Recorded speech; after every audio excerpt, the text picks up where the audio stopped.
আসসালামু আলাইকুম, চৌধুরী আব্দুল্লাহ কাসিম বলছি এখানে। Welcome to my video blogs. আমি অ্যাকচুয়ালি এখানে যেটি নিয়ে কথা বলতে চাচ্ছি আজকে 7th of August 2025। যে জিনিসটা নিয়ে আগেও অনেকগুলো ভিডিওতে বলেছি, মূলত দেশের overall situation, progress etcetera etcetera এগুলো নিয়ে মানে একটুখানি কথা বলতে চাচ্ছি। তো কেন দিনটাকে বেছে নিলাম, বিকজ ইটস কাইন্ড অফ এক বছর তো হয়ে গেল, কাইন্ড অফ না, 5ই অগস্টে যদি আমরা ধরি যে মানে গণঅভ্যুত্থান থেকে এক বছর এবং লেটস সে মানে ডেমোক্রেটিক সিস্টেম রিস্টোরেশনের একটা বড় পদক্ষেপ হয়েছে এক বছর হলো। তো একটুখানি জাস্ট একটু পর্যালোচনা করার জন্য where have we come in this last 1 year and where did we want to go and where did we come in comparison to that. তো ওই জিনিসটা আমি আগেও বলেছি, অনেক চ্যালেঞ্জেসের মধ্যে দিয়ে আমাদেরকে এই একটা বছর কাটাতে হয়েছে, no doubt about that. Seriously মানে আমাদের মোর দেন $250 billion আমাদের ইকোনমির মধ্যে থেকে সাইফার আউট হয়ে গিয়েছে। মানে যে টাকাগুলো স্টক মার্কেট থেকে, ব্যাংকের থেকে, বিভিন্ন ওয়েতে এই টাকাগুলো বের করে নেওয়া হয়েছে কান্ট্রি থেকে এবং এটা সরিয়ে ফেলা হয়েছে এবং দিস নো রিয়েলি মানে কোনো ওয়ে নেই that we can actually bring this money back. যেটা গেছে গেছে, এটা চলে গেছে। তো এখন ন্যাচুরালি একটা দেশের, আমাদের মতো একটা দেশের থেকে $250 বিলিয়ন যদি টেনে বের করে ফেলা হয়, দেন ডেফিনেটলি সেই দেশের মানে টেকাই মুশকিল হওয়ার কথা। কিন্তু সেদিক থেকে চিন্তা করতে গেলে দ্য ফ্যাক্ট দ্যাট আমরা মোটামুটি টিকে আছি, পুরোপুরিভাবে কোলাপস হয়নি, কোনো ব্যাংক বা ফিনান্সিয়াল ইনস্টিটিউশন পুরোপুরিভাবে বন্ধ হয়ে যায়নি, মানে একটু কষ্টে আছে সবাই, খাওয়া দাওয়া সব কিছুই একটু ডিফিকাল্ট হয়ে যাচ্ছে, দাম বেড়ে গেছে অনেক কিছু। But আমরা যে টিকে আছি, then this is something definitely to be happy about, grateful about. But there are a lot of things যেটা নিয়ে আসলে একটু concerned আছি as a concerned citizen of the country. And আমার মনে হয় সেই জিনিসগুলো নিয়ে আসলে খোলাখুলি কথা বলা যেতে পারে, কারণ এটা নিয়ে কথা বলা মানে যে মানে গভর্নমেন্টকে ক্রিটিসাইজ করা হচ্ছে সেটা না। আমরা as citizen we have the right to express যে আমাদের কোন কোন দিকগুলোতে আরেকটু ডেভেলপমেন্ট হওয়া এক্সপেক্ট করেছিলাম, আরেকটু ডেভেলপমেন্ট হলে ভালো হতো। তো সেই মাইন্ড অ্যান্ড স্পিরিট থেকে যেটা বলছি, আমাদের আসলে সবচেয়ে বড় এক্সপেকটেশন কী ছিল অ্যাজ এ কান্ট্রি? আমাদের সবচেয়ে বড় এক্সপেকটেশন ছিল যে আমরা আসলে আমাদের যে কনস্টিটিউশন আছে এখানে আমরা ম্যাসিভ কিছু রিফর্মস দেখতে চেয়েছিলাম। বাট আনফর্চুনেটলি সেই রিফর্মগুলো কিন্তু সেরকমভাবে আমরা দেখছি না। একটা রিফর্ম সবাই খুব চেয়েছিল যে আমাদের একটা গভর্নমেন্ট আসার টেনিওরটা ছোট হয়ে যাবে, এটা 4 বছর হবে, কিছু এরকম রুলস এন্ড রেগুলেশন হবে যে একজন প্রাইম মিনিস্টার পরপর দুবারের বেশি হতে পারবে না। ইনফ্যাক্ট দুবার যদি কেউ প্রাইম মিনিস্টার হয় তাহলে আর তার লাইফে আসে তৃতীয়বার প্রাইম মিনিস্টার হওয়ার আর কোনো তার দরকার নেই। তাহলে এরকম কিছু হলে আসলে কিন্তু খুব ভালো হতো। তাহলে যেটা হতো কি যে একটা পার্টির মধ্যেও মানে একই মানুষ বারবার বারবার বারবার করে মানে প্রাইম মিনিস্টারের পজিশন দখল করে রাখার আসলে সম্ভাবনা হতো না। তখন ইভেন পার্টির ভিতরেও একটা লিডারশিপ ডেভেলপমেন্টের একটা ব্যাপার চলতো, যেটা আসলে খুব দরকার। তো এই জিনিসটা আসলে সবাই খুব চেয়েছিল, এটা হয়নি। আরেকটা জিনিস অনেকে খুব কথাবার্তা হয়েছিল, অনেকে খুব চাচ্ছিল যে we are going to have something like মানে এরকম একটা রুল থাকবে যে অবশ্যই মানে প্রাইম মিনিস্টারের যে আপন ছেলে মেয়ে, ভাই বোন, বাবা মা, মানে হাজব্যান্ড ওয়াইফ, এদের ইমিডিয়েট ফ্যামিলি মেম্বারদের মধ্যে কেউ না কেউ খুব ভালো তুখোর পলিটিশিয়ান হতেই পারে, অনেক ট্যালেন্টেড হতে পারে। কিন্তু এরকম একটা কথাবার্তা অনেক হচ্ছিল যে immediate first blood will not become the prime minister মানে ইমিডিয়েট পরের টার্মে। এখন তার মধ্যে যদি ভালো লিডারশিপ কোয়ালিটি থাকে তাহলে অবশ্যই সে হতেই পারবে, ওয়াই নট, কিন্তু একটা টার্ম গ্যাপ। তো এটা হলে যেটা হতো কি যে তাহলে ওই ডিনাস্টিক পলিটিক্সের যে একটা প্রভাব আছে সেই জিনিসটা কিন্তু হতো না। আর এটা ইভেন মানে একেবারে মেম্বার অফ পার্লামেন্ট এমপি লেভেলেও এটা এরকম একটা কিছু করার কথাবার্তা কিন্তু অনেকেই বলেছিল যে আচ্ছা এমপি লেভেলে এত বেশি লিডারশিপ গ্রুম করা ডিফিকাল্ট হয়, তো অন্তত 3বারের বেশি কারো এমপি হওয়া যাবে না, এরকম একটা কিছু করা যেতে পারে। সে যদি লাইফে 3বার মেম্বার অফ পার্লামেন্ট হয় দেন দ্যাট ইজ গুড এনাফ। মানে আমরা তো দেখি যে এক একজন মেম্বার অফ পার্লামেন্ট 6বার 7বারের রেকর্ড থাকে। তো মানে এত দরকার নেই, একবার হতে পারে, দুবার হতে পারে, মাশাআল্লাহ, 3বার যদি হয় আর কি চাই, you serve the country well enough, এর চেয়ে বেশি দরকার নেই। তো এরকম একটা কথাবার্তা হচ্ছিল, এরকম হলে ভালো হতো। আর এটাও কথা হচ্ছিল যে আইদার 3বার অথবা 3বার পরাপর, বা একবার হয়ে গ্যাপ দিয়ে 2বার, বা 2বার হয়ে গ্যাপ দিয়ে তারপর আবার একবার, এই দ্যাটস ইট। এর বেশি, অথবা একবার গ্যাপ, একবার গ্যাপ, একবার, এভাবে এভাবে করে। তো এর থেকে এই কম্বিনেশনসগুলোর বাইরে আর কেউ হতে পারবে না, মেম্বার অফ পার্লামেন্ট হতে পারবে না, আর মানে কি বলে প্রাইম মিনিস্টার হতে পারবে না। এই ধরনের কথাবার্তা অনেক হচ্ছিল। এগুলো হলে কিন্তু আসলে খুবই ভালো হতো। তারপরে কথা হচ্ছিল যে সামরি একটা পার্টিতে থাকা অবস্থায় সে অন্য মানে পার্টিরও ভালো কোনো আইডিয়া মানে যদি মনে করে যে এটা সমর্থন করার মতো, তাহলে ভোটাভুটির সময় সে অন্য অপোজিট পার্টিকে ভোট করতে পারবে। এটা হলে যেটা হতো কি, তাহলে মানে মানে এখন কি হয়, এখন যে রুলগুলো আছে সেটা অনুযায়ী যে যেই party is the majority party, ওই মেজরিটি পার্টির মেজরিটি ভোটেই একটা ডিসিশন হয়ে যায়। আর একটা মেজরিটি ডিসিশনে যদি হয়ে যায়, আর পার্টি চিফের এগেইনস্টে যদি পার্টির অন্যরা কেউ যদি কোনো কিছুই না করতে পারে বা বলতে পারে, সেই ক্ষেত্রে তাহলে তো আসলে পার্লামেন্টারি কোনো দরকার নেই, তাই না? ধরুন আমি মানে I am the prime minister and I lead the majority party. তো যদি এরকম রুল থাকে যে আমার কথার উপর আমার পার্টির কেউ কোনো কথা বলতে পারবে না, সেক্ষেত্রে তাহলে আমি যেটা বলবো সেটাকে তো আমার রেস্ট অফ দ্য পার্টির ভোট আর আমার vote is the same. So আমি ভোট দেওয়া মানে তো আমার পার্টির সবার ভোট এটা ইকুইভ্যালেন্ট হয়েই যাবে।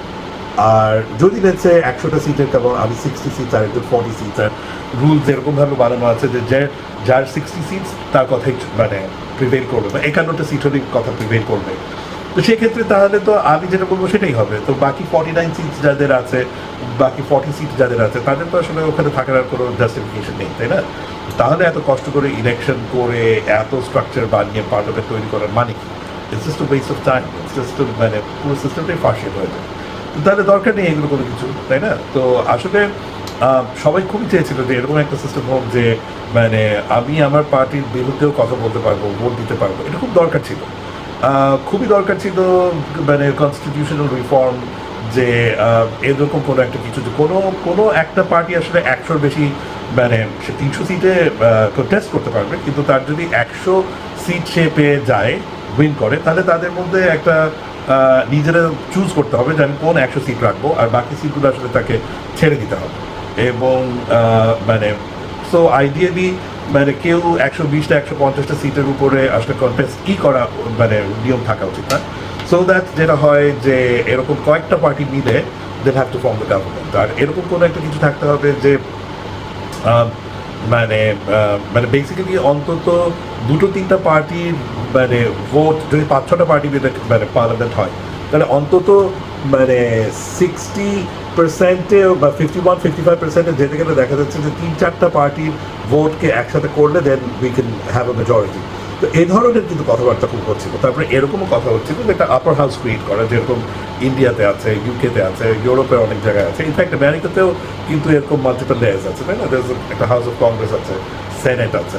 তো এই জিনিসগুলো কিন্তু আছে। তো এরকম কথাবার্তা হচ্ছিল যে একটা টোটালি নন পলিটিক্যাল 200 জনের মতো একটা গ্রুপ তৈরি করা হবে, সেখানে প্রফেশন বেস, যে ডাক্তারের মধ্যে থেকে বেস্ট বিভিন্ন সেক্টরের আমরা হয়তো 10 জন ডাক্তার আনবো, আমরা ক্রিমিনাল লয়ার, অমুক লয়ার, এরকম মিলে 5-10 জন লয়ার আনবো। তারপরে গার্মেন্ট সেক্টর আমাদের সবচেয়ে বড় সেক্টর, সেখানে বিজিএমএ বিকেএমএতে যে ইলেকশন হয়, দুটা সাইড মোস্টলি কাজ করে। তো সেখানে একটা সাইড থেকে 3 জন, একটা সাইড থেকে 2 জন, এরকম করে হয়তো বিজিএমএ থেকে 5 জন, বিকেএমএ থেকে 4-5 জন, এভাবে হয়তো 10 জন আমরা গার্মেন্ট সেক্টরের রিপ্রেজেন্টেটিভদেরকে আমরা সেই আসন দিলাম। তো এভাবে করে করে করে করে 200 জনের মতো একটা মানে আপার হাউস অফ দ্য পার্লামেন্ট একটা ক্রিয়েট করার কথা নিয়ে কিন্তু অনেক আলাপ হচ্ছিল মডালিটিস নিয়ে। এবং কথা হচ্ছিল যে এই 200 পিপল যারা আসবে, মানে they should be some sort of mechanism, যে এই মানুষগুলো যাতে কোনো প্রায়ার পলিটিক্সের সাথে ইনভলভ না, এরকম মানুষকে দেখতে হবে। কোনো পার্টির সাথে ডিরেক্টলি ইনভলভ ছিল না, আগে কোনো পলিটিক্যাল পার্টির হয়ে কাজ করেনি বা ভোটার মানে ইলেকশনে পার্টিসিপেট করেনি, এই ধরনের মানুষগুলোকে পিক করতে হবে। সো দ্যাট হ্যাঁ, মনে কোনো কোনো পার্টির প্রতি বা কোনো পার্টির ফিলসফির প্রতি তাদের কিছুটা ইনক্লিনেশন থাকতেই পারে, কিন্তু ওভারটলি মানে কোনো লিঙ্ক পাওয়া যাবে না between any political party and this persons, এরকম একটা কথাবার্তা হচ্ছিল। তো এগুলো কিছুই হলো না, ইটস ভেরি স্যাড। আসলে একটা বছরে এগুলো কিছুই হলো না। তো আর কথা বললেই বলা হয় যে কোনো পার্টি কোনো কিছুতে রাজি হয় না। আমরা কোনো মানে গভর্নমেন্ট, এখন ইন্টারিম গভর্নমেন্ট যদি কোনো ভালো প্রস্তাব নিয়ে আসে, তো তাহলে প্রত্যেকটা পার্টি বলছে যে না আমরা এটা ক্যান্সেল করে দেবো। তো এত মানে দুর্বলভাবে জিনিসগুলোকে প্লেস করলে তো সেটা হবে। মানে একটা ইন্টারিম গভর্নমেন্ট এখানে কিন্তু আসলে আরো অনেক বেশি স্ট্রংলি বলিষ্ঠভাবে বলা উচিত ছিল যে না মানে তোমরা আসলে যদি এরকম এই জিনিসে যদি তোমরা সাইন না করো, সেই ক্ষেত্রে যতক্ষণ না পর্যন্ত আমাদের দেওয়ার নিয়ম তোমরা ফলো করছো ততক্ষণ পর্যন্ত আমরা আসলে মানে ইলেকশনের মধ্যে যাবোই না। তো এরকমভাবে যদি স্ট্রংলি বলা হতো তাহলে দেখা যেত যে সব পার্টি কিন্তু মানে মোটামুটি they would come to the table and they would sign something like this, এবং তখন দেখা যেত যে পরবর্তীতে কিন্তু তারা সবাই সম্মিলিতভাবে আর এটাকে স্ক্র্যাপ করতে পারতো না, বিকজ মানে সবাই মিলে স্ক্র্যাপ করলে দেখা যাবে আমরা 5 জন মিলে এটাকে বাতিল করলাম। 5 জনের মধ্যে তো 1 জন বা 2 জন তো আসলে তারা গভর্নমেন্ট ফর্ম করে ফেলবে, তারা যখন মেজরিটিতে চলে যাবে তখন আমাদের সাথে তারা আবার দুর্ব্যবহার করতে পারে। তো এই ভয়টা তো থাকবে সবার মধ্যে। তো ওইভাবে করে একটা বা দুটো পার্টিকে একদম সবার রাজা না বানিয়ে দিয়ে সবাই আমরা এরকম মিলেমিশে চালাবো, দেখছি এটাই তো ভালো আইডিয়া, এটা কিন্তু তখন চালু হয়ে যেত সিস্টেমটা। তো এটা দরকার ছিল। আমাদের মানে interim government really needed to বলে না মানে পুট দেয়ার ফুট ডাউন, এটা করা খুব দরকার ছিল। এখানে একটা বিশাল বড় গ্যাপ হয়ে গেল। আর তারপরে যেই জিনিসটা হচ্ছে কি যে আমাদের অনেক ধরনের ভুল আমরা দেখছি এই গত একটা বছরে। আননেসেসারি আমাদের অবশ্যই আমরা ইন্ডিয়ার একটা খুব খারাপ রকম একটা ডমিনেশন অ্যান্ড হেজমনির মধ্যে we have spent a lot of years, there's no doubt about that. কিন্তু এটা তো আমাদেরকে মানতে হবে যে আসলে মানে ইন্ডিয়ার সাথে তো পুরোপুরিভাবে কন্ট্রাডিক্টরি একটা লগার হেডস পজিশনে গিয়ে তো আমরা মানে খুব ডিফিকাল্ট একটা চ্যালেঞ্জিং সিচুয়েশনে পড়ে যাবো, তাই না? তো আমার বিড়ালটাও এসেছে to participate in this very intellectual discussion. So যেটা বলছিলাম আর কি, হ্যালো বলে দাও টু দি অডিয়েন্স। তো হয়ে গেছে, আচ্ছা ঠিক আছে। তো যেটা বলছিলাম যে হ্যাঁ, উই ক্যান নট মানে go into a direct conflict situation with any of our neighbors in fact. কারো প্রতি মানে পাকিস্তানের ব্যাপারেও এখন মানে মানে একদম প্রেম ভালোবাসায় বিগলিত হয়ে যাওয়ার কোনো দরকার পড়েনি এখন হঠাৎ করে, আর মানে ইন্ডিয়ারও চাকর হয়ে থাকার কোনো দরকার পড়েনি। সবার সাথে একটা ভালো রিলেশন আমাদেরকে আসলে মেনটেন করতে হবে। তো ওই ধরনের একটা এনভায়রনমেন্ট তৈরি করা দরকার ছিল। জাস্ট বিকজ আমরা অনেক বড় ইন্ডিয়ান হেজমনি থেকে বেরোয় এসেছি দেখে এখন মানে সব কিছু একদম অতিরিক্ত বেশি অ্যান্টি ইন্ডিয়ান একটা স্ট্যান্সে চলে গিয়েছে, তো সেটা is not so good for the country also. এটা বুঝতে হবে আসলে। অন দি আদার হ্যান্ড মানে দেখা যাচ্ছে যে গ্লোবাল পলিটিক্সের মধ্যেও আমরা একটু ঝামেলা করে ফেলছি। মানে আমেরিকার সাথে সম্পর্ক একটু খারাপ হয়ে গেছে। রাশিয়ার সাথে যতটা ভালো হওয়ার কথা ছিল, বিকজ তারা আমাদের এখানে এত বড় একটা নিউক্লিয়ার পাওয়ার প্ল্যান্ট করতে হেল্প করেছে, খুব সম্ভবত তাদেরকে অত বড়োভাবে আসলে আমরা গ্র্যাটিটিউড এক্সপ্রেস করতে পারিনি, থ্যাঙ্কস দিতে পারিনি। তো সেখানেও একটু আমার মনে হয় সেখানেও সম্পর্কতে হালকা একটু অসুবিধা হয়েছে। চায়না আমাদের জন্য অনেক কিছু করতে চাচ্ছে, বাট আবার সেটা পুরোপুরি আবার আমরা মানে নিতেও পারছি না, যে তাতে আবার অন্যরা আবার বেশি একটু মনে কষ্ট পেয়ে যাবে। তো আমরা আসলে মানে কাউকেই খুশি করবো না, কাউকে দুঃখ দিব না, মানে একটু কীরকম জানি একটা সিচুয়েশনে আমরা নিজেদেরকে ফেলে দিয়েছি। কংক্রিট তেমন কোনো এগ্রিমেন্টসে আমরা কিন্তু যেতে পারিনি। আমরা ওয়াটার শেয়ারিং উইথ ইন্ডিয়া এগুলো ব্যাপারেও কিন্তু কোনো মানে কংক্রিট কোনো জায়গায় আসেনি, ভিসা বন্ধ হয়ে আছে। আমাদের দেশে কিন্তু আমাদের দেশের থেকে প্রায় 50 থেকে 60 লক্ষ মানুষ ইন্ডিয়াতে যেত প্রতি বছর, তার মধ্যে অ্যাকচুয়ালি নন মেডিকেল ভিসা নিয়েও 10-15 লক্ষ মানুষ যেত, আর মেডিকেল ভিসা বোধহয় 20 থেকে 25 লক্ষ প্রত্যেক বছর ইস্যু হতো। সো ক্যান ইউ ইম্যাজিন যে 20 থেকে 25 লক্ষ মানুষ কিন্তু তাদের চিকিৎসাতে খুবই অসুবিধা ফেস করছে এখন। তো এই জিনিসগুলো কিন্তু ফ্যাক্ট। আমরা মানে একটু আবেগপ্রবণ হয়ে আমরা সেই থিংস লাইক আচ্ছা আমাদের উপরে ইন্ডিয়ান ইকোনমির একটা বিশাল অংশ চলে, কলকাতা চলে আমাদের টাকায়, এরকম কথা অনেকে বলে থাকে। কিন্তু ওদের মানে 130-35 কোটি মানুষের দেশ, এখানে বাংলাদেশ থেকে 1-1.5 কোটি মানুষ মানে যাতায়াত করে, কেনাকাটা করে, এটা একটা বড় কন্ট্রিবিউশন। 130-35 কোটি মানুষের একটা দেশের মধ্যে মানে 1-1.5 কোটি মানুষের ওই কন্ট্রিবিউশন কিছুটা হলেও বা কি না হলেও নাকি এটা আসলে তাদের জন্য যে খুব বড় কিছু নট নেসেসারিলি, বাট হ্যাঁ of course Bangladesh contributes a few billion dollars to India, they don't want to lose that either, but মানে এটা আমাদেরও আমরাও যদি সেই আসলে তাদের সাথে সেই ট্রানজ্যাকশনটা না থাকে, we suffer as well for that. এইগুলো বোঝার আমার কাছে মনে হচ্ছে যে কিছু গ্যাপস তো আছে। তারপরে আমার কাছে মনে হচ্ছে যে আমাদের এখানে আসলে উই ওয়েলকাম যে আমাদের অনেক ইয়াং ব্লাড এসেছে politics and it's fantastic to see যে মাশাআল্লাহ মানে মাত্র গত 22, 23, 24, 25 বছরের ছেলেমেয়েরা পলিটিক্সে এসেছে, টেকিং আপ দ্য রেসপন্সিবিলিটি মানে of wanting to represent the country.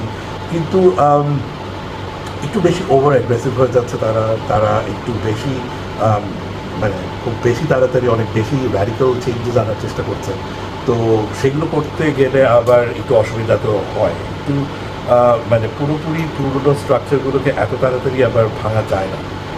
কিছুটা ব্লেন্ডিং লাগে, মানে কিছুটা ট্রেডিশন, কিছুটা পুরোনো মানুষ সিনিয়রদের মতামত, এগুলোকে আরেকটু এমব্রেস করে এগুলোর সাথে আরেকটু ম্যাচিওর ওয়েতে যদি ধাপে ধাপে ধাপে ধাপে চেঞ্জেস এর রিফর্মসের মানে চেষ্টাগুলো করা হতো, সেগুলো আমার মনে হয় তাদের লনজিভিটির জন্য, তাদের জন্য এটা আরও ভালো হতো। তো এই জায়গাগুলোতে আমার মনে হয় একটু তাদের মিসক্যালকুলেশন মিসজাজমেন্ট হয়েছে। তারপরে আরেকটা জিনিস সেটা হচ্ছে যে মানে আমার কাছে যেটা মনে হয় যে we need to move forward. আমরা এখন আসলে ওই আওয়ামী লীগের টাইমে কে আওয়ামী লীগ করতো বা মানে শেখ মুজিবকে মানে পুট ডাউন করার চেষ্টায় ওইসব জায়গায় দেশের একটা মেজর পোর্শন অফ পিপল কিন্তু খুব ব্যস্ত হয়ে গেছে। I think we need to come way out of that as well, because আমরা কিন্তু দেখেছি, তাই না, যে দেশকে আসলে আননেসেসারিলি ডিভিশন বিভাজন এগুলো করে কিন্তু লাভ হয় না, ইভেন্টুয়ালি একটা সাইড কিন্তু খুশে ওঠে।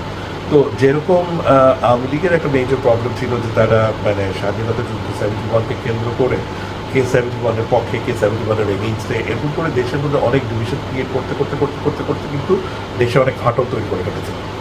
এখন আবার যদি আমরা মানে ওই ধরনেরই আবার একটা শুরু হয় যে কে আওয়ামী লীগের বেশি সাপোর্টার ছিল, কে বঙ্গবন্ধুর বেশি সাপোর্টার ছিল, এগুলো নিয়ে আবার বেশি সময় মানে দিতে গেলে দেখা যাবে যে এগুলোতেও আবার কিছু পরবর্তীকালে কিছু রিপল এফেক্টস আসতে পারে।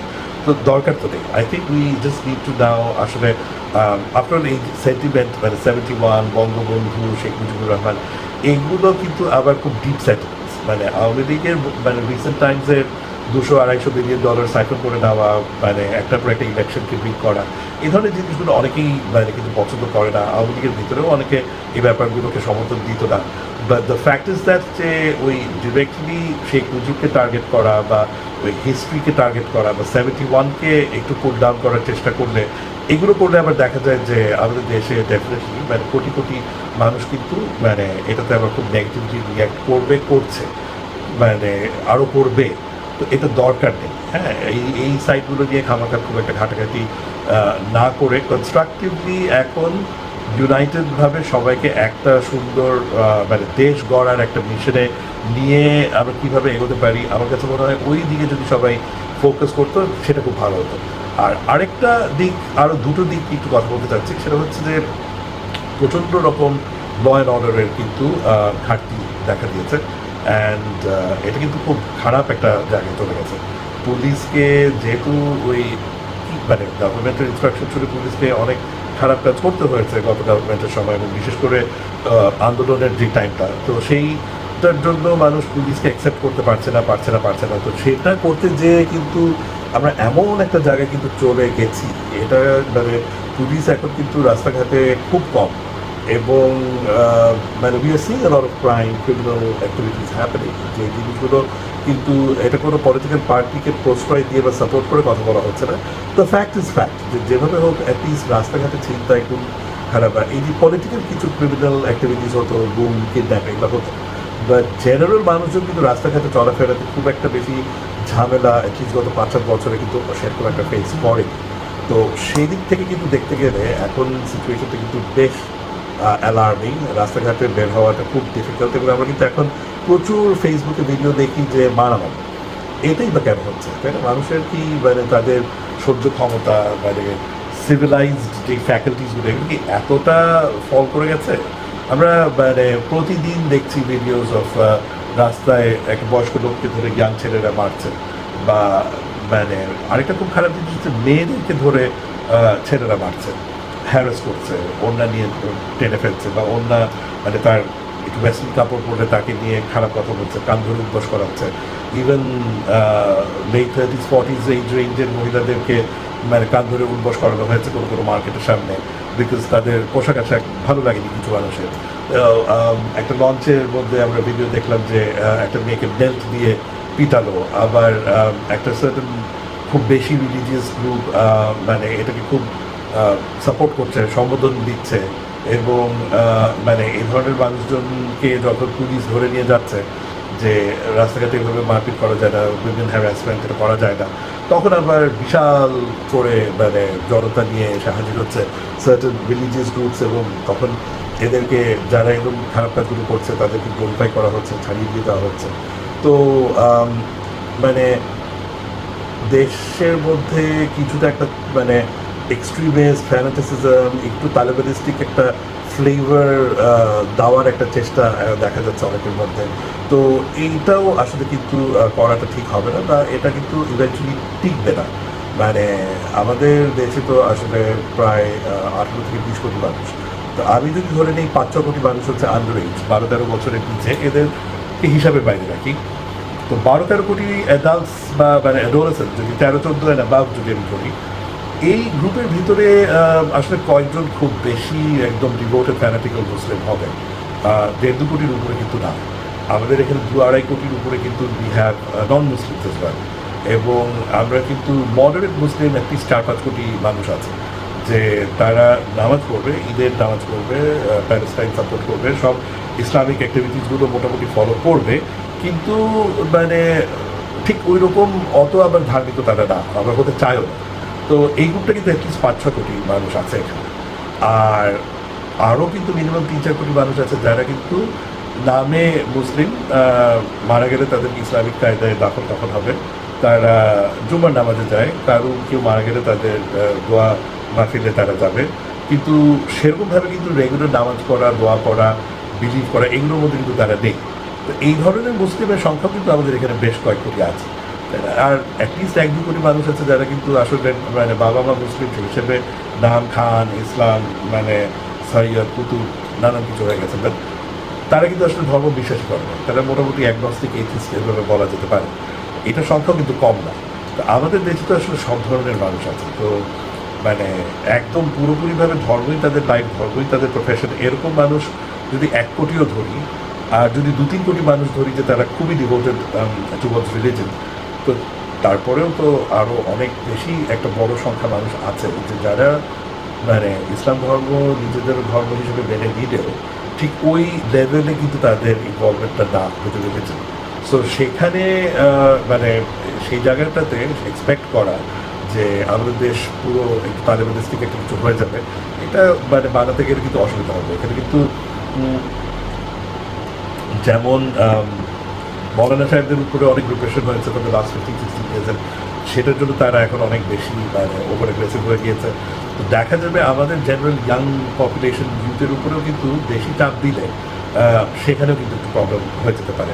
কারণ প্যালেস্টাইন নিয়ে সবাই কথা বলতে পারে, সবাই নামাজে যেতে পারে, তারাবির নামাজও পড়তে পারে, কিন্তু গান শোনা যাবে না, টিভি দেখা যাবে না, মানে বয়ফ্রেন্ড গার্লফ্রেন্ড নিয়ে ঘোরা যাবে না, এত কিছু মানে সিনেমা দেখা যাবে না। এগুলো করতে গেলে কিন্তু দেখা যাবে যে মানে এত আবার স্যাক্রিফাইস করে আবার রিলিজিয়ন কিন্তু অনেকেই ফলো করবে না। সো এখানে কিন্তু গিয়ে আবার একটা অসুবিধা, একটা ক্ল্যাশের মুখোমুখি কিন্তু দেশ পড়ে যাবে। তো আমাদের আছে না, তারপরে মানে ব্যবসা বাণিজ্য সব কিছু তো we need to carry on with the rest of the world. অতিরিক্ত ফ্যানাটিক্যাল হয়ে গেলে কিন্তু তখন rest of the world will stop doing business with us. তো তখন কিন্তু we will follow to even more serious trouble. আর আরেকটা জিনিস আমাকে খেয়াল রাখতে হবে কিন্তু সেটা হচ্ছে যে মানে আপনি আসলে কাকে ফলো করবেন, এক্সেপ্ট ফর আফগানিস্তান। এখন কিন্তু ইরান বলেন, সৌদি আরেবিয়া বলেন, মানে অল ওভার দ্য ওয়ার্ল্ড এখন কিন্তু অনেক বেশি গত কয়েক বছরের লিবারালাইজেশনের ড্রাইভ হচ্ছে, তাই না? Even in a country like Saudi Arabia, ওরাও কিন্তু এখন দুবাইয়ের মতো হয়ে যাচ্ছে, পুরোপুরি কসমোপলিটন ওপেন আপ করে যাচ্ছে। শুধু মক্কা মদিনা এই দুটো জায়গাকে সিক্রেট রাখা হচ্ছে, এখানে অনেক রকম রিলিজিয়াস বা রুলস অ্যান্ড রেগুলেশনস থাকবে। এটা ছাড়া কিন্তু তারা মোটামুটি আগামী 5-10 বছরের মধ্যে কিন্তু রিয়াদ, জেদ্দা, দামাম এসব সিটিগুলো will be the same as Dubai and Abu Dhabi। তো এর মধ্যে কিন্তু কোনো ডিফারেন্স পাওয়া যাবে না। তো সেখানে আমরা আসলে মানে নিজেদেরকে নিজেরা কিন্তু মানে পুরো দুনিয়া থেকে কাট অফ করে ফেলার মানে যে চিন্তাভাবনা দেখা যাচ্ছে, বা বেশি রিলিজিয়াসলি এফিলিয়েটেড পার্টিগুলো যদি একটু বেশি সামনে আসার কথা ভাবে, তাহলে কিন্তু আসলে ওই জিনিসটা দেখা যাবে যে আমাদের দেশের মধ্যে আরেকটু অসুবিধা হতে পারে। অফকোর্স আমরা তাদেরকে ওয়েলকাম জানাবো, তারা ভালো প্র্যাকটিসগুলো আমাদের মধ্যে আর একটু ছড়িয়ে দেওয়ার চেষ্টা করতে থাকুক, প্রমোট করতে থাকুক, টিচ করতে থাকুক, কিন্তু এটাকে মানে ইম্পোজ করার জায়গাটাতে আসলে কিন্তু এখানে আমরা একটু ঝামেলা ফেস করতে পারি। অলরেডি সেই ঝামেলাগুলো আমরা ফেস করছি, and that is something that we মানে should be going in that direction. So law and order, religious extremism, এই জিনিসগুলো আমাদেরকে ট্যাকল করতে হবে। অ্যান্ড ডেফিনেটলি আমাদের যে অনেকগুলো যেই ইয়েগুলোর কথা বললাম, মানে পলিটিক্যাল যে চেঞ্জেসগুলোর কথা বললাম, সেইগুলো we need to do. And another extremely important thing সেটা হলো এই যে ইন্টারন্যাশনাল যে রিলেশনসগুলো, এগুলো আমাদেরকে ঠিক করতে হবে। And finally we really need to think about মানে seriously I have to say this, আমাদের আসলে ট্রেড রিলেশনসগুলো ঠিক করতে হবে with the big superpowers. এই I am very happy that বহুত কষ্টে আমেরিকার সাথে ওই ট্রেড এগ্রিমেন্টটা অনেকটা এগ্রিয়েবল একটা জায়গায় এসেছে। 20% মতো প্রথমে যা কথাবার্তা হচ্ছিল 50-30-35, এইসব অ্যাবনর্মাল কোনো কিছুতে আসেনি। বাট একটু অসুবিধা হয়ে গেছিলো কি, যে যারা এইসব সাবজেক্টের সাথে মোর রেলেভেন্ট তাদেরকে টোটালি বাইপাস করে এই ব্যাড কমিউনিকেশনগুলো শুরু হয়ে গিয়েছিল। তো ওগুলো ইটস নট হ্যাপেন, তাই না? মানে যাদের এই সাবজেক্টগুলোতে এক্সপার্টিজ আছে, আমাদেরকে আসলে তাদেরকে ইনভলভ করে কাজগুলো সব করতে হবে। তো এইগুলো সব কিছু আমাদেরকে খেয়াল রাখতে হবে, এবং আমার মনে হয় দ্যাট এই রিফর্মসগুলো সব কিছু ঠিকঠাক মতো করে দেন ওভারঅল দেশের একটা ম্যাসিভ পজিটিভ একটা ডেভেলপমেন্ট চেঞ্জের দিকে মুভ টুয়ার্ডস। আর এই জিনিসগুলো আসলে মানে over the rest of this year, early next year যদি এই চেঞ্জেসগুলো আমরা না করে, যদি মানে if we precipitate ourselves into the cycle of regular politics and elections, তাহলে দেখা যাচ্ছে যে we may actually end up in that same very similar sort of a situation যেখানে আমরা ছিলাম আগে, এবং কোনো কোনো অ্যাসপেক্টে সিচুয়েশন আরও বেশি খারাপের দিকেও চলে যেতে পারে। সো আমাদের যেই জিনিসগুলো আমার মনে হয় অ্যাড্রেস করা দরকার, সেই জায়গাগুলো ঠিকঠাক মতো মানে ফাইন টিউনিং না করে আমার মনে হয় we probably should not be getting over excited about মানে কী বলে এই নতুন গভর্নমেন্ট আনতেই হবে তাড়াতাড়ি, এটা ওটা। আগে আমাদের দেশটাকে আর একটু ঠিকঠাক করতে পারলে আমার মনে হয় যে এটা ভালো হতো। খুব অনেস্টলি হাজার মানুষের সাথে আমার ইন্টারাকশনের সুযোগ হয়, অনেকেই সামনে এসে কথা বলে তা বলতে পারে না, বাট আমি যে কথাগুলো আজকে বলেছি এটা অনেক মানুষের মতামত, এটা হাজার মানুষের মতামত। ওই হাজার মানুষ আবার আরও হাজার মানুষের সাথে কথা বলে। সো এটা মানে আমার মনে হয় যে এই ব্যাপারগুলো নিয়ে আমাদের আর একটু ভোকাল হওয়া উচিত, আরও সবাই মিলে আরও কথাবার্তা বলা উচিত। এনিওয়ে, অনেক সময় হয়ে গেল, বাট আমার মনে হয় এই আলোচনাগুলো হওয়া খুব দরকার ছিল। সো করলাম, মনের কথা শেয়ার করলাম। কেমন লাগলো, কী ফিলিংস হলো আমার কথাগুলো শুনে, অবশ্যই কাইন্ডলি আপনাদের কমেন্টস দেবেন, শেয়ার করবেন। ভালো লাগলে ভিডিওটি অন্যদের মধ্যেও শেয়ার করবেন, সাবস্ক্রাইব করবেন। অ্যান্ড লেটস সি, কথা বলতেই আমরা সবাই মিলে আরেকটু মানে দেশটাকে কীভাবে ভালো করা যায়, আমাদের সবার লাইফটাকে কীভাবে আরেকটু ভালো করা যায়, সেদিকে আমরা সবাই চেষ্টা করতে থাকি। Let's all work together. তো এই বলে আজকের ভিডিওটা এখানে শেষ করছি। Thank you so much for staying with me all this time. Love you, all of you, my followers. You give me so much strength and energy. I love talking to you. Thank you so much. Thank you.